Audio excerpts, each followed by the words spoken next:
To get your budget ready to go for the next month, you need to do a couple of steps to clear things out.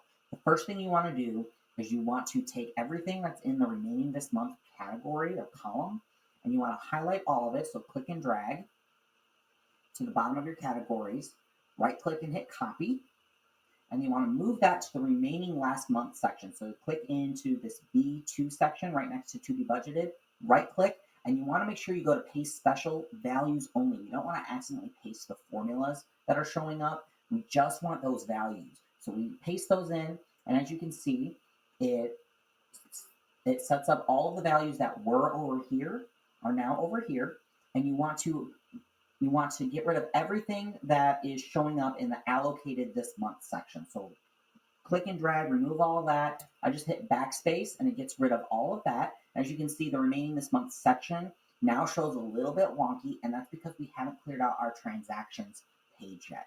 So click, drag, and hit backspace there. It clears out everything in your transactions page.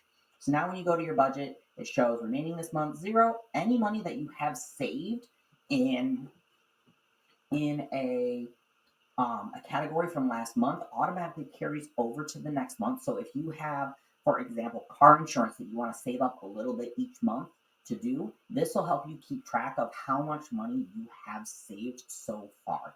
And the rest of the month category should be set at 0 and ready to go for the next month.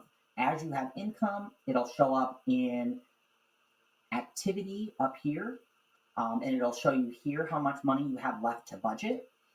Allocated this month lets you allocate, you budget out. Like if you have $50 left over here, then you can put $50 in one of these categories or split it up between multiple categories, and it'll start showing all of that activity showing out through here every month as you use this spreadsheet